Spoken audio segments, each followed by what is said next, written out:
Hello, everybody. Hope all is well. And first of all, thanks very much for joining our very first Engineering Live event. Pleasure to have our guests. For anyone who doesn't know me, I'm Paul Gibbons, and I'm the National Specialism Director for Engineering throughout the UK and Ireland. I'm also a trustee and governor for the UTC in Warrington. Really proud to do that. For anyone who doesn't know, the college itself is a purpose-built technical college for 14 to 19-year-olds. I'm mainly preparing students for high-quality careers in the science, technology, and energy sector. So I've got multiple hats on today. I'm very much looking forward to our discussion today as we discuss arguably one of the biggest challenges facing the engineering sector and the engineering industry as we speak, which is skill shortage, but also how we can encourage the next generation to join what I feel and everybody believes is a thriving sector. Before we dive into our panel and Q&A, I just wanted to introduce our fantastic panelists and thank you very much for joining today. Firstly, we have John Excel, who is the editor and publisher of the Engineering magazine.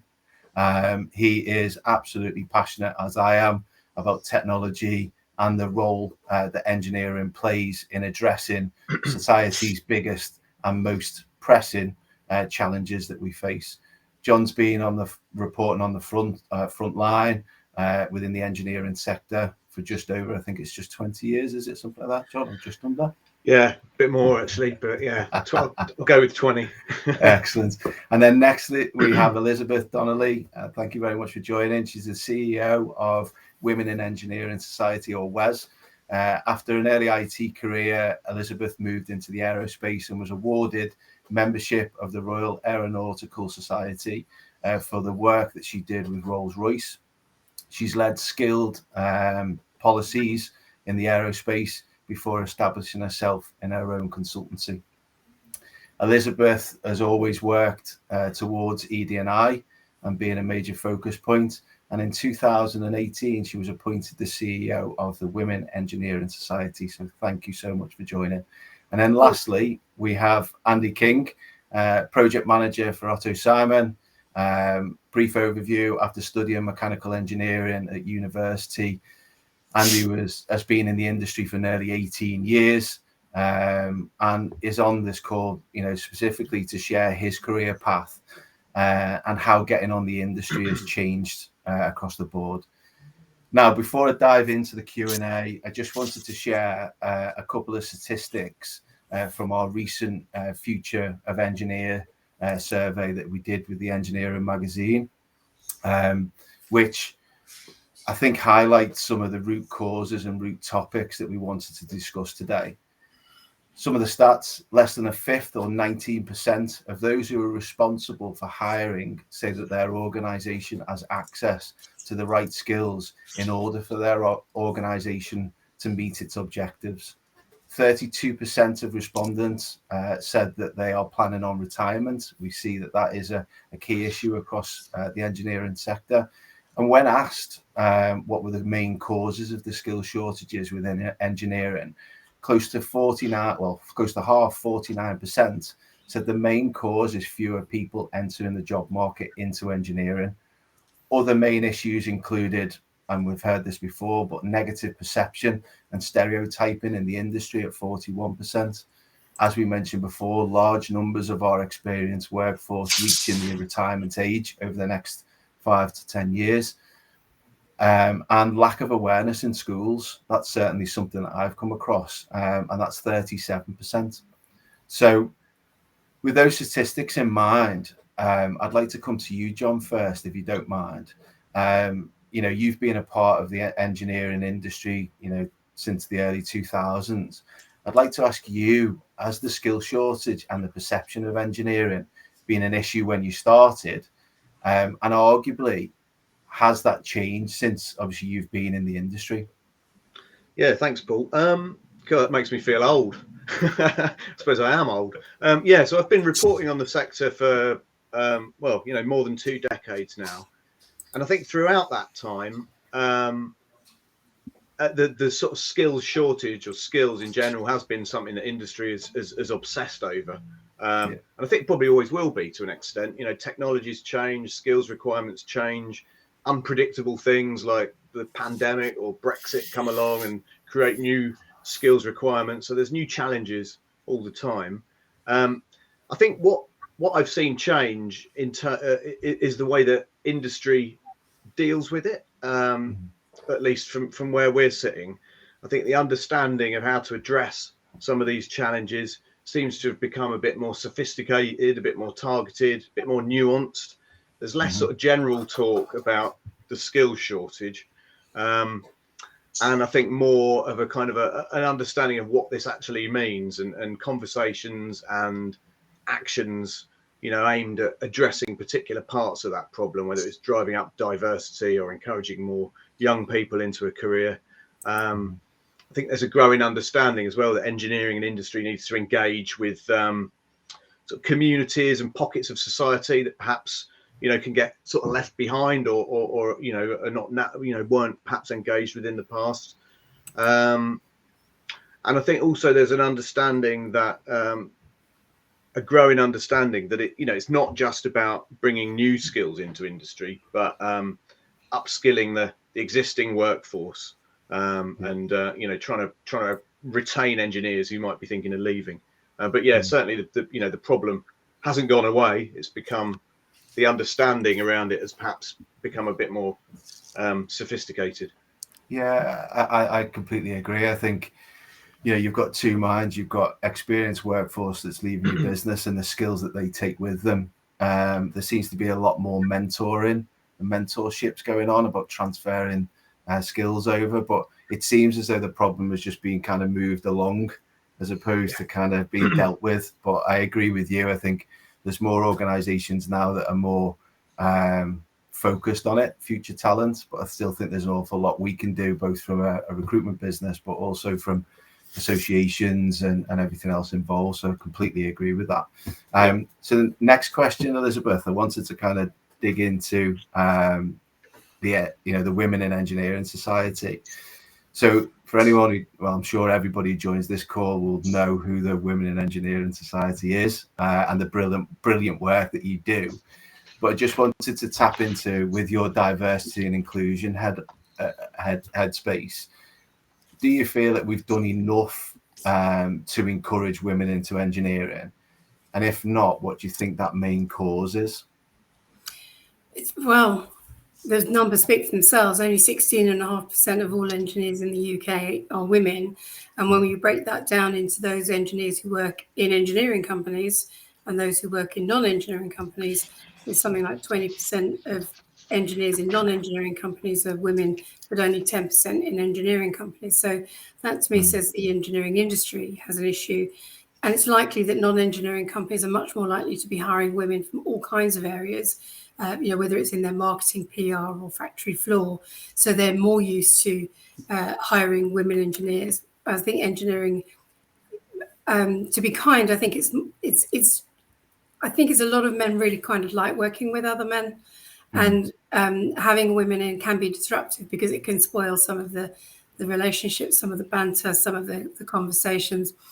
But we do know that, particularly in construction, over 25,000 engineering roles are going to be created in the next 3 years, mostly to do with net zero. And the construction industry is massive, and they're going to be fighting over those civil engineers and others to bring in. And you really do need women to come in for two reasons. One, there just aren't enough blokes out there to fill the positions, but also women aren't as strong. We're not as fast. We're not as direct as men. We for many reasons. Sometimes it's physical strength. Sometimes because we're not listened to. But what that does mean is when we do go into an organisation, we've learned to kind of step back a little bit, look at the problem from all sides before we act. So you might have I remember seeing a young guy on a training program just pick this truck up and fix its wheel, and the women were kind of having a look around and saying how they could do it. And what he hadn't appreciated was while he was fixing his wheel, nobody else could fix theirs because he had hold of this little truck. Whereas the women were much more, well, let's all take a wheel each, because they'd thought about it. And I always talk about wheels on suitcases and say wheels on suitcases didn't become very widespread until the early 70s, 80s, when women began to travel alone, because previously it was assumed that a woman would have a man to carry her bags. So I now say to the men in the audience, how many of you would like to go back to the days when we didn't have wheels on suitcases and you'd have to carry all the bags? And the reason I ask that is because that's a brilliant example of women having to adapt something for their own use because they're not as strong, but actually everybody benefits. So yeah, we do have a problem. We don't have enough women. A lot of that starts in schools. We've got to do a lot about that. But I think that for those women who are out there, and also other underrepresented groups as well, it's not just women, it can be gay people or people from different ethnicities. I think that the engineering industry needs to embrace that, because however uncomfortable initially it will be for individuals, overall you end up making more money. Yeah, absolutely. And I agree with you wholeheartedly. It's, I've been lucky enough, I've been in the industry for close to 20 years now, and I've worked with some fantastic men and women in various different roles. And it's about getting that balance. But as you said, the skill shortage is there, but it's not necessarily just bound to women. It's about supporting diverse areas. It's about supporting some of our ex-service individuals as well. Absolutely. We're part of the Armed Forces Covenant, simply so that we can give back, and there's some fantastic skills within our armed forces, both women and men, that could do a multitude of different jobs across the engineering sector. So I agree with you, it's not just one solution, there's multiple solutions that we probably need to get right. But yeah, that's hopefully why we're having this conversation today, at least to highlight some of those issues. So just wanted to move on to yourself, Andy. Obviously, as I mentioned at the beginning, project manager, I've done for 18 years. Arguably, you're in the thick of it, and dealing with, the stresses and everything else. So just would be interested to know a bit more about your career and how you got into engineering. Yeah, so I guess I was fortunate in many ways that I had family members who were working in the engineering industries, and so really from a young age I was aware of engineering being a career path, and I know that's not the case for many people. And going back 20 years, there were schemes in my school that were promoting young people in engineering and giving them very early opportunities to work with companies, particularly through apprenticeship schemes, but also links between schools and companies in like summer placements, this kind of thing. So from there, I did a degree in mechanical engineering and became a chartered engineer. And I've moved through a number of different companies, starting with a large multinational in a graduate scheme. And then I've worked in with manufacturing organisations, and now with a company called Otto Simon Limited, who provide consultancy services. And I think some of the discussions that's been had by Elizabeth and John about the diversity in engineering, I think we've seen some progress. There's definitely more diversity now than there was when I started, but it is really at a snail's pace, and we're really aware that that limit to diversity is restricting the talent coming into the sector, and that's a problem for us that we need to address. And also we do have a lot of engineers in our organisation who have been trained maybe 30-40 years ago and getting close to retirement, and we want to refresh those skills. So I agree with all the comments that have been made so far. I think you made a great point there, that you were lucky enough to be surrounded by people in your family that done engineering. I've had many conversations about, if you weren't in recruitment, what would you do? And I've always said that I probably would have gone into engineering, but the careers advice when I was in school, I don't know whether everybody else benefited from this. Well, say benefited, but didn't benefit from it. But it was either you be a policeman, fireman, doctor, nurse, and I'm certainly not clever enough to be a doctor. But the careers advice for me, a mechanical fitter was a mechanic. I didn't know. And we see that now, you know, the whole, me being a STEM ambassador is more to give back and give at least some clarity over some of the environments that you're going to be working in. What does it look like? What does these jobs, you know, you speak to some pupils and they don't know. So how, if they don't know, how can they then be interested in a career? You know, Andy, you know, in your position, be surrounded by other engineers in the family. At least you know what you're going into, you know what the job roughly looks like. And I think that's where we've really got to be, you know, with both hats on from, you know, Hayes and my UTC hat on is, and STEM ambassador hat on is, how can we deliver more training into schools that provides people with at least an insight is probably the best way. So there's a question for me, actually, funny enough, and it rolls on quite nicely, but it basically says, role as a governor of the UTC college, are you seeing at present, what are you seeing at present in regards to young people coming through studying engineering, whether that be college or university? I think what I get to see, and lucky enough from a UTC point of view, is that I get to see some fantastic talent coming through. You know, we attend awards and, you know, and you see them going off into the distance and doing apprenticeships and graduate, you know, all that. But what we are seeing is some of these amazing talent coming through, the expertise, the skills, the ingenuity of the young people coming through now just constantly amazes me.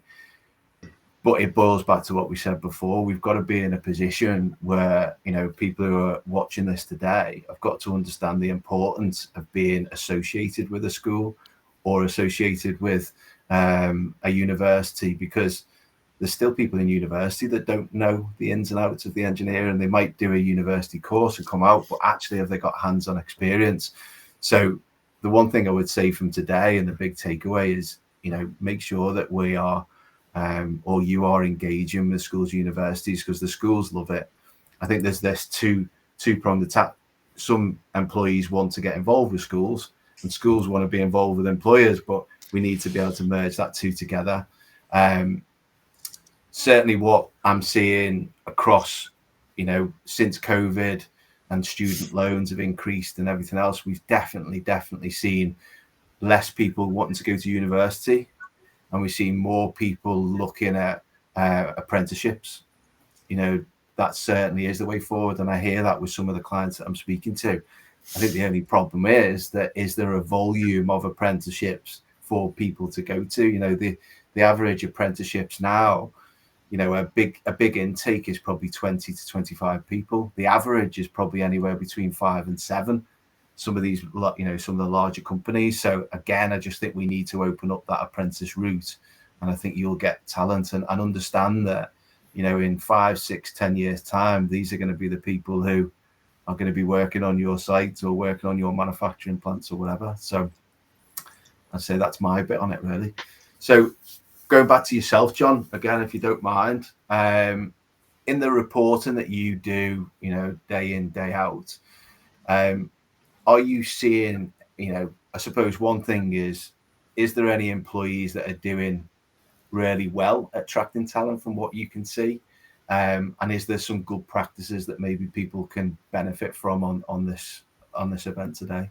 Yeah, sure. So as I said at the start, I think, you know, employers are, you know, in general beginning to sort of crank up their, well, not beginning, but they're cranking up their efforts. They're becoming a bit more sophisticated in the way they deal with the problem. But I think, you know, from where we sit and the conversations that we have, there are a few things that it strikes me that industry generally isn't doing enough of. So I mean, I can sort of run through those if you like. And I think kind of one of them goes back to you know, probably a point that you were making about you know, perceptions of a career in engineering.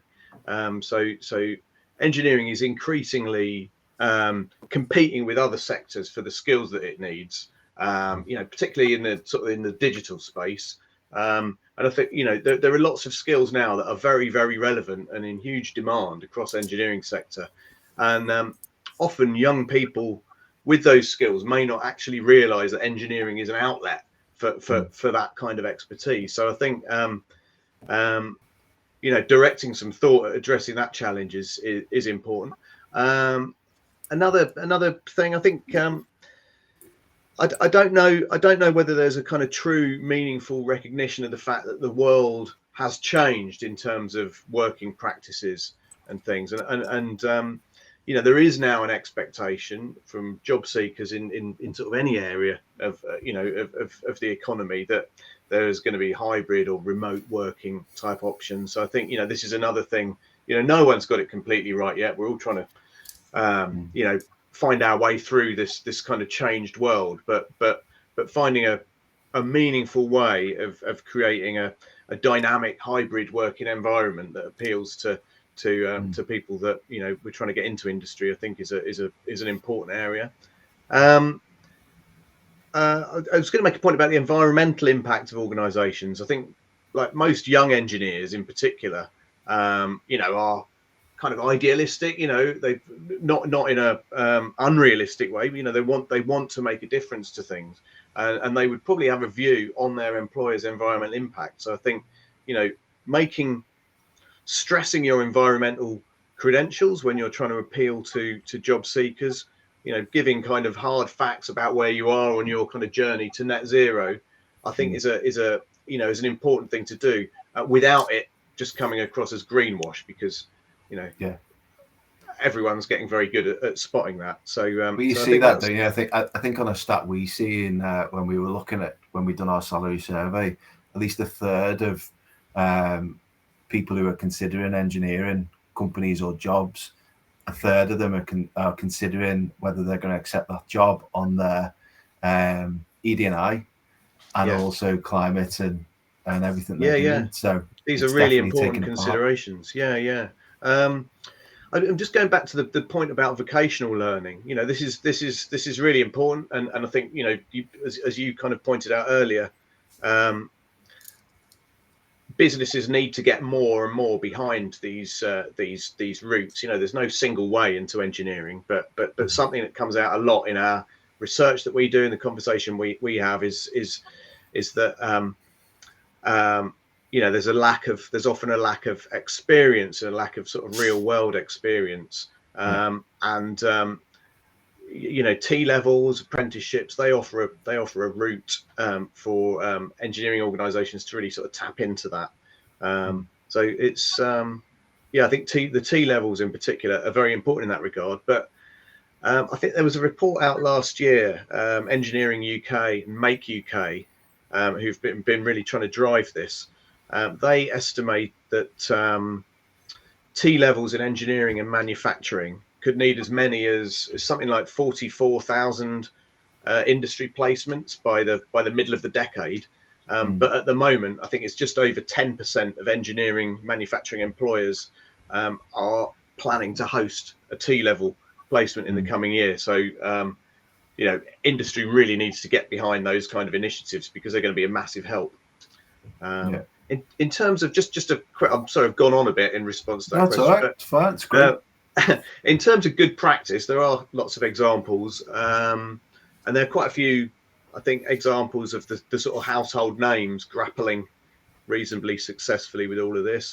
People like JLR, they expanded their early careers apprenticeship program with a focus on electrification and data and these kind of emerging areas of technology. So they clearly thought about the future. Another good example that we've come across and we've written about and we've had bits and pieces to do with is the Coventry University Advanced Manufacturing and Engineering Institute. So that's a joint initiative between Coventry University and Unipart, aimed at giving students access to Unipart's sort of operations and enabling them to sort of experience a real world manufacturing environment. And that's a really good initiative, I think, that's that's already helping, and it's giving a lot of students real life sort of on the job experience. There's just a couple of examples of things that I've seen that I've been quite impressed with. Absolutely. And I think the T-levels, certainly, we have the capabilities to do T-levels and we'll be pushing that. But again, I think having a balance of receiving education and gaining access to environments plays a pivotal part in whether you can actually stay in the industry. It's all well and good getting a qualification, but are you going to stay, or are you going to move, or whatever? So and there's also a risk, because I was reading recently that the T levels are sacrificing BTECs, so that instead of doing a T level, and maybe you might do a BTEC and an A level in English, the T level is the equivalent of 3 A levels. So if you embark on this course and you find it's not for you, you can be a bit stuck and then have to kind of go back. And also, if there's no funding for BTECs or even for the wider interest, certainly I studied English and politics and statistics at A level, which is not a great combination actually, but I wouldn't have gone into a T level. But wouldn't it be great if we could have people doing 3 T levels in the way that you can do English and maths and or you do physics and science, so that you can mix and match, and if you've made a mistake, you can then come in. But I don't want to see the decline of BTEC, because I think those are useful, and also there's short-term courses for people who've not done well in education to be able to come back through a further education college and maybe get into engineering by starting a little BTEC and then go, I'm quite good at this, and then going on to a degree. And also we have to look at degree apprenticeships, and Enmite and Teddy London, who are actually doing project-based teaching, so that these young people are not doing the chalk and talk, or the, this is the theoretical mechanics of mechanical engineering, and then they go into a workshop. If you're actually saying, right, we're going to make this robotic electric cart, and from there they're learning maths and the mechanics and the electronics, because a lot of car manufacturing now is mechatronics. I used to be able to service my old MG, lift the hood and go, I know what's going on.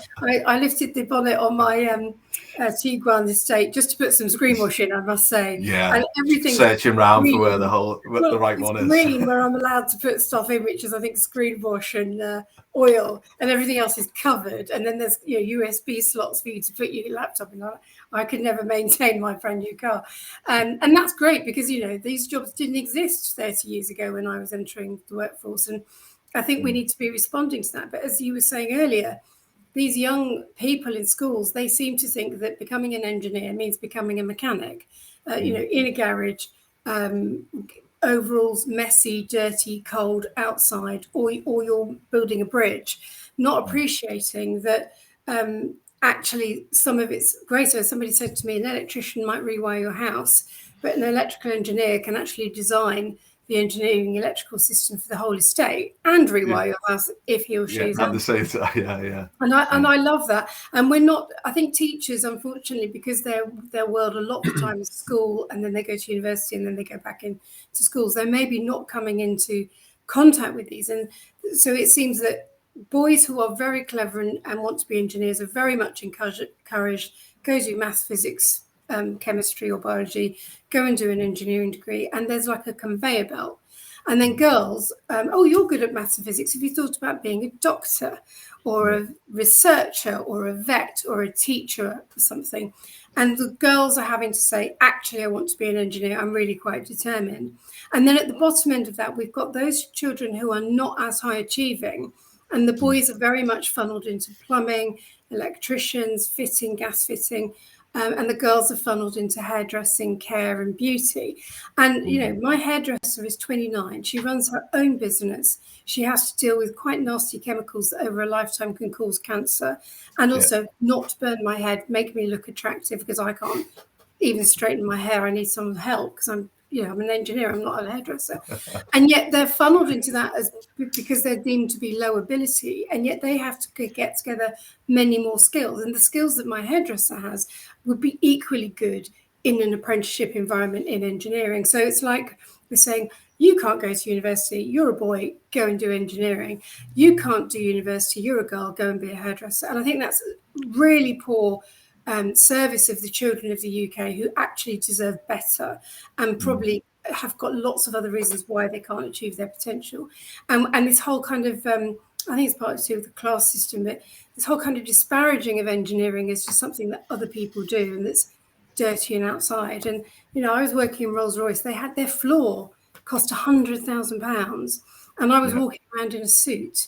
Okay, if I was actually working on the engines, I probably would want to put on protective equipment for the sake of my nice clothes. But it was very light, it was very airy, it was incredibly clean. And also a lot of engineers spend most of their time behind a laptop, just like you and I. So I think we need to kind of, and I've been banging on about this for nearly 15 years now. I worked it out the other day. And, we really do need to find a way of saying to children and young people and parents and teachers who are not involved in engineering, this is not what you think it is. It's actually problem solving, team leadership, creativity, and different stuff to do every day. It's not dull. Absolutely. And just adding something in there from a personal point of view, my nephew hated school, absolutely hated school. You could tell he was really clever, really good with his hands, blah blah blah. Got into an environment where he actually he moved schools, got into an environment that he enjoyed, really hands-on. He's now a designer, electrical designer. Wow. Yeah. And you think it was, I suppose, not saying it was anything, but he knew that I knew engineering.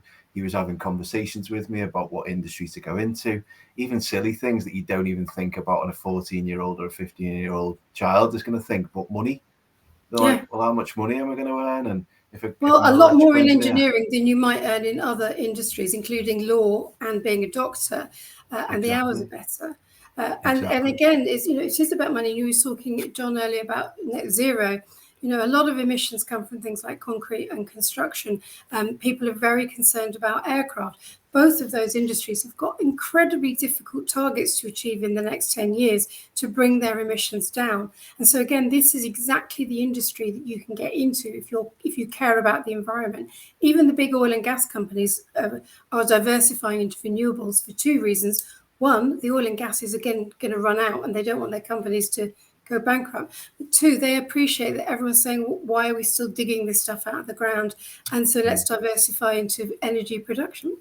Yeah, exactly. That does come into young people's decision making as to what they would like to do in terms of a rewarding career, and all the challenges or a significant part of the challenges we now face is our environmental issues.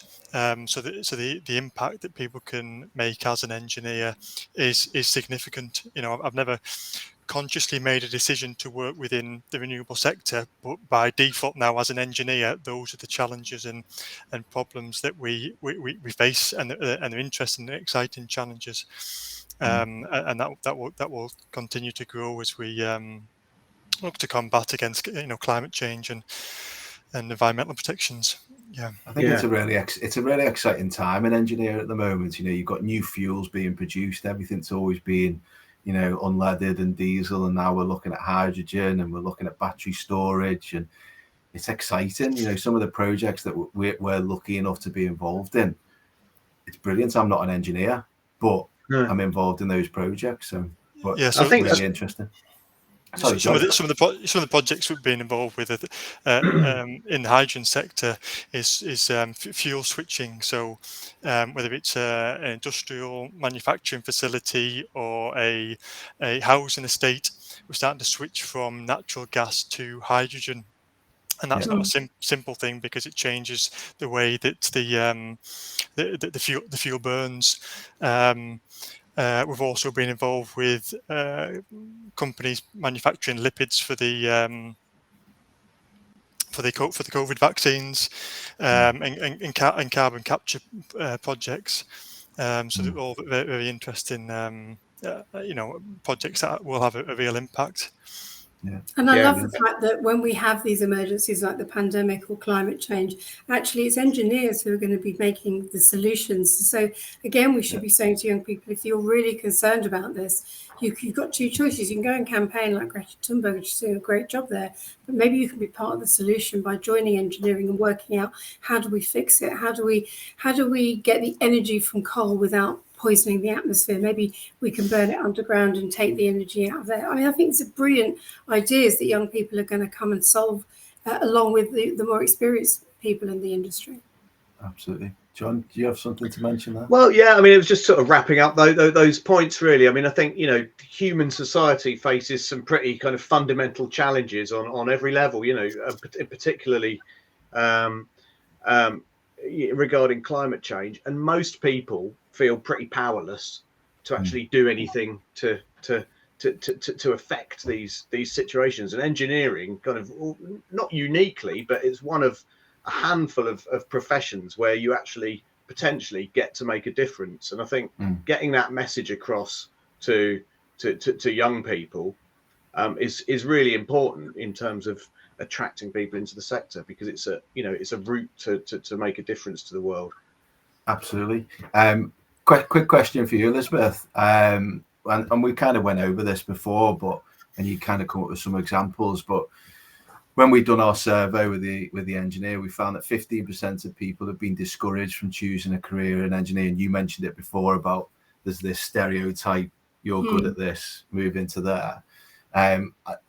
One thing that did come out was that they weren't all women. So again, you've got that nailed down before of, well, you don't meet this level on education, so you can't go into engineering. Actually, you could do, you just need a lot more support. You could be neurodiverse. You might need additional learning capabilities, wherever it may be.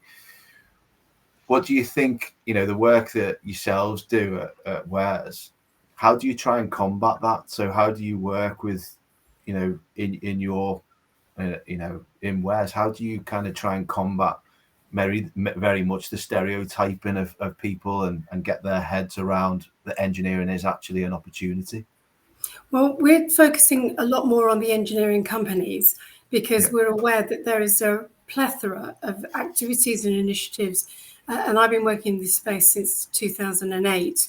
And it's very crowded. You get lots of companies and organizations going into schools to try and tell everyone how amazing engineering is. And I'm quite sure you could pick a random 8-year-old and ask them about engineering and they're really excited. By the time they get to high school, that's disappeared, largely because of the way we change our education system. So without me going on to a whole massive discussion about how Britain really needs to change its education system, we realised at WES, because we're a very small organisation, that if we spend our time encouraging young girls and women to go into the industry, what could happen is within a very short time they could leave thinking, where do I go now? Because it's not working. So we're now focusing on companies to say to them, how are you making yourself more attractive to applicants? And this isn't just young people at the beginning of their careers, but what are you doing for women who are having a career break? And in fact, we always work with men as well, because as I said, you put suitcases on wheels and men like it too.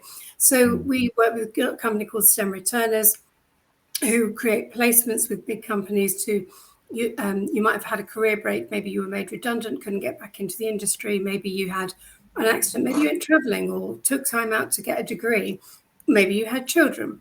And so they want to come back into the industry, they get onto one of these placement programs for 3 months, and then by this time, which is paid, and by the time they finish the placement, 96% of them end up going into industry. So we're trying to encourage that.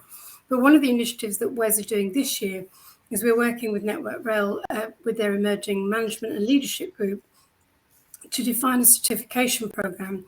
So we can ask companies, we can score them on a very transparent matrix to say, what are you doing to support women? We're not going to go into other underrepresented groups at the moment, but we're assuming if we do it for women, it will help others as well. And then they'll get a score, and we'll then be able to say, right, this is where you are lacking, and we can pinpoint you to programs or to consultants who can actually help you to become better, so that in the next 10 years, these companies can very proudly say that they're part of our scheme, which means that young women going into, or any woman going into the industry, will think, oh, they're part of the WES scheme, they must be making the effort. We're not going to make the schools public to the public, because then you just get into a ranking debate, and that's not helpful. What we're trying to say is, we'll work individually with companies, but we don't want it to be, oh, this company was up last year and now they're down. It could be they've done better, but other good companies have come in above them. But it's also going to be that gradually we'll be able to change the industry so that everything, will be a beacon of good practice. Everyone will think, well, I want to work with these companies that have been through this process. And then when we're encouraging young girls or people from different groups into industry from school level, they're going to be in a position walking into those where the work has already been done to make them welcoming. And this can be from the you know, we hear about female apprentices who go into their little group of 5 or 7 and they're the only girl. And on day one, everyone, including the teacher, the male instructor, might be saying, right, really good to see you, Paul, Andrew and John. And who are you? What are you doing here? And she's, hi, I'm Sarah. And she's doing exactly the same as everybody else. And so it's that, and I don't think it's deliberately trying to exclude women. I think it's just they're so unused to having women or underrepresented groups in the workplace that it's like, oh, how do I deal with this? And it's uncomfortable and it requires a bit of effort. But every single industry has accepted women in great numbers over the last 50 years. And it's now probably time for engineers to also do that and to see the benefits that they're going to get from it. Absolutely. You know, when you're talking about there, it's attracting the right, you know, it's attracting people to your business. So we always talk about, you know, the importance of being visible, you know, obviously Wes and the great work that they do, but it's more about, as you say, you want longevity as well. You want people to come in and feel wanted, but the environment is going to be right. Yeah. The environment can't be false in any way, shape or form. And it's got to be the norm. And the only way you're going to create the norm is by working with businesses where it is the norm. So, exactly. I worked for very early in my career in the early 90s. I worked for a big company. I won't say who they were, but they were giving out clothing to the employees. And when I went down to the clothing bank, and these were clothing, that uniforms they needed for their job, it was a massive picture. I mean, probably A0 size or bigger of a page 3 girl on the wall. And you wouldn't find that now, but that's what was happening, you know. So for those of you from other areas, the page 3 girl was a young woman who would pose without any clothes on her top. And that was really difficult for me as a young woman going into that. And then about 8-9 years later, I was working with a very big company, lots of quantity surveyors, and every single one of them on their laptop, they didn't have naked women, but they had pictures of women in their lingerie and their underwear as their background. And again, it wasn't that offensive, but it was like, you know, that's 1999. We won't see that now. So I think, and I'm not saying engineering is like that, but we will need to realise that things do have to change, and they can change, and it's much better for everybody.